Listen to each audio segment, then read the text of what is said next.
नमस्कार, आप देख रहे हैं बी भारत और मैं हूं आपके साथ खुशी। आइए रुक करते हैं आज की बड़ी खबर की ओर। मोदी फिर बने पीएम तो क्या बदलेगा? भारतीय अमेरिकी लेखक ने बताया, भाजपा के दोबारा आने पर भारत को कैसे होगा फायदा। प्रधानमंत्री नरेंद्र मोदी के दोबारा चुने जाने के बाद भारत को अगले 5 साल में स्थिरता मिलेगी, क्योंकि उन्होंने विकास पर ध्यान केंद्रित किया है। भारतीय अमेरिकी लेखक राजीव मल्होत्रा ने पीएम मोदी के तीसरी बार सत्ता में आने की उम्मीद जताई है। साथ ही अगर वो इस बार सत्ता में आ जाते हैं तो इससे भारत को कितना फायदा मिलेगा, इसको लेकर अपनी राय भी दी है। भारत देश के बाहर से मिल रही चुनौतियों का साहसपूर्वक मुकाबला कर सकता है, इसका कारण मोदी सरकार है।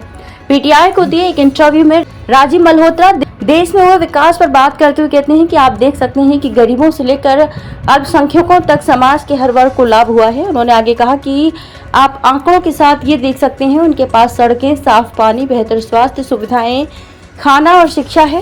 राजीव मल्होत्रा ने विपक्ष पर भी निशाना साधा। उन्होंने कहा कि जबकि पिछली सरकार गरीबी से लड़ने आदि के नारे लगा रही थी, लेकिन काम नहीं कर रही थी। राष्ट्रीय थिंक टैंक बनाने का दिया सुझाव। राजीव मल्होत्रा कहते हैं कि मोदी को अपने तीसरे कार्यकाल में भारत के आंतरिक मामलों में बाहरी शक्तियों के हस्तक्षेप सहित कई प्रमुख चुनौतियों पर ध्यान केंद्रित करना चाहिए।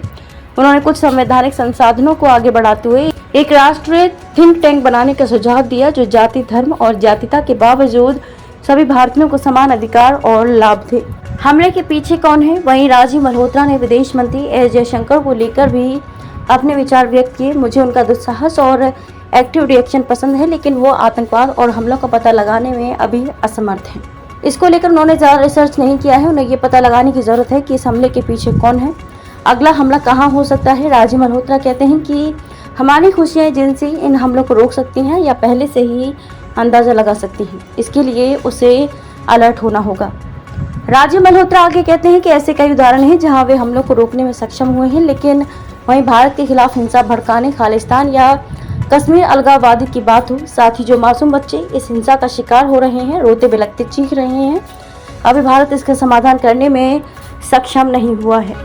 अब तक के लिए बस इतना ही। फिर होगी आपसे मुलाकात ऐसी एक और बड़ी खबर के साथ। तब तक के लिए नमस्कार और देखते रहिए बी भारत। ऐसे लेटेस्ट अपडेट्स के लिए हमारे चैनल बी भारत को सब्सक्राइब करें और तुरंत नोटिफिकेशन पाने के लिए बेल आइकन प्रेस करना ना भूलें। यदि आप हमें फेसबुक के माध्यम से देख रहे हैं तो हमारे पेज को फॉलो जरूर करें।